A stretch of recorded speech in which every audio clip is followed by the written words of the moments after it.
Muy buenos días, profesor. En esta exposición número 7 vamos a disertar sobre las materias primas y las inversiones en materias primas. Primero, como introducción, en esta presentación expondremos sobre la importancia de las materias primas, las inversiones de materias primas y reconocer también la importancia en la economía general y cómo influye esto último en la demanda y en la oferta. Vamos a ver también cómo influyen las acciones y en los bonos y también con exposición a materias primas en el mercado financiero. Primero, antes que nada, ¿qué son las materias primas? Primero se conocen como materiales extraídos de la naturaleza que sirven para bienes de consumo. Estas materias primas se pueden clasificar en tres partes. Primero tenemos la de origen vegetal, después tenemos de origen animal y tenemos de origen mineral. Este precio de materia prima la determina un mercado en su conjunto, ya que el mercado decide a través de la demanda cuánto puede costar esta materia prima. Por ejemplo, la materia prima del cobre la determina el mercado del cobre. Y en estos mercados en estos mismos mercados se fijan el precio de las materias primas, ya que dependen mucho de la oferta y las demandas mundiales. Los inversores de materias primas suelen obtener beneficios o pérdidas a través de las variaciones de la oferta y demanda de estos últimos.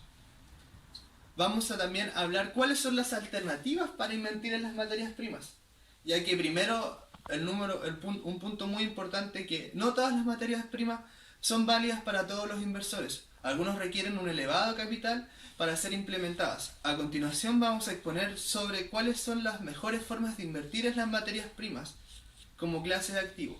Primero tenemos la inversión directa. Esto suele ser cuando el comprador invierte en la materia prima y la adquiere de forma física. Obviamente teniendo gastos como traslado y la mantención de este dicho activo. También tenemos el punto 2, que es la compra de acciones relacionadas con la producción de materias primas. A esto se refiere cuando el inversor adquiere la materia prima pero en forma de acción. Esto no suele ser tan beneficioso, ya que el inversor no está adquiriendo la materia prima a través del mercado, sino que lo está adquiriendo del mercado general. También tenemos el punto número 3, que es la compra y productos derivados de la materia prima.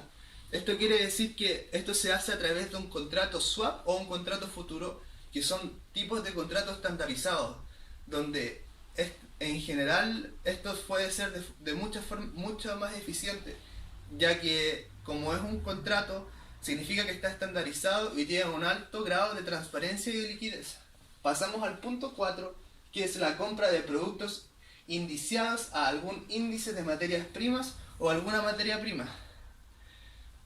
Esto tiene la particularidad que tiene es que las materias primas se cotizan en la bolsa, pudiéndose comprar o vender igual que una acción.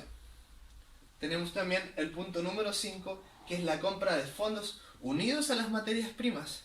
Esto quiere decir que son fondos cerrados al público que invierten en materias primas.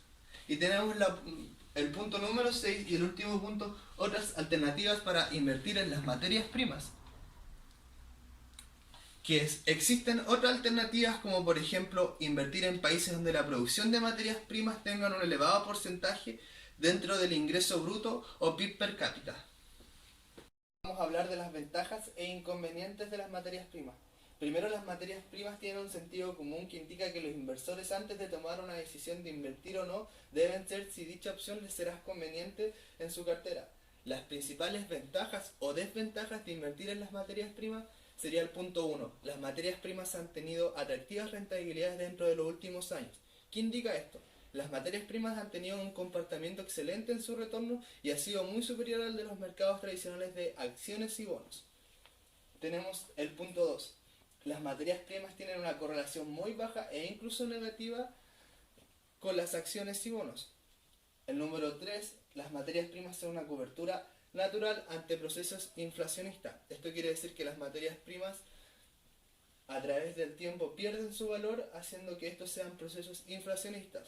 Tenemos la número 4, que dice: la inversión en materias primas ofrece una protección contra riesgos geopolíticos. ¿Qué quiere decir esto? Quiere decir que algunas materias primas como el oro o no sirven para un valor refugio ante situaciones de incertidumbre y de inestabilidad.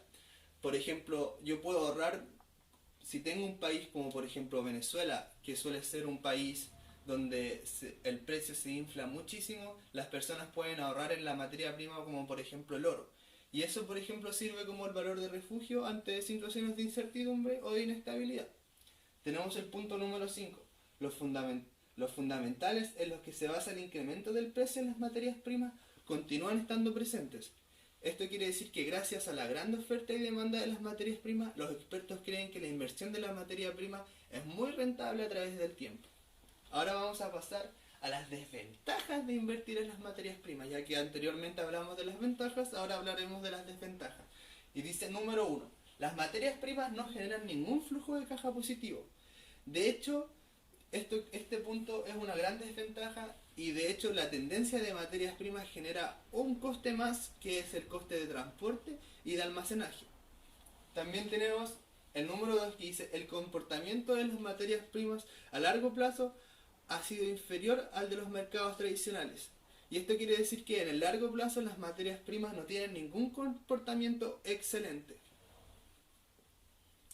Ahora hablaremos del siguiente punto, que es el análisis de los futuros sobre las materias primas.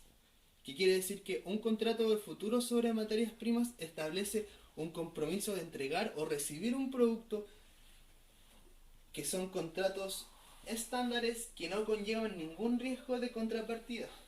Uno de los mercados organizados donde cotizan los futuros de materias primas serían el Chicago Board of Trade, o el London Metal Exchange, o el New York Metal Exchange, que son mercados donde se cotizan las materias primas, donde se pueden comprar de forma de acciones. Cuando el precio del futuro de una materia prima es menor al que el precio contado, se le denomina como backwardation. Y por el contrario, si el precio del futuro está por encima del contado, se le dice que el futuro está contango. Ahora, como ya concluyendo un poco este tema, hablaremos sobre el análisis de los índices sobre las materias primas. Y dice que en los últimos años los índices de materias primas han ganado popularidad en los inversores. Los índices más populares son el S&P, Goldman Sachs y el Dow Jones A, que están basados en cestas de futuros sobre materias primas y no en el precio contado de las materias primas. Y el objetivo de estos índices es proporcionar una cesta diversificada de materias primas cuyos pesos están basados en la relevancia económica de dichas materias primas. Muchas gracias por la presentación.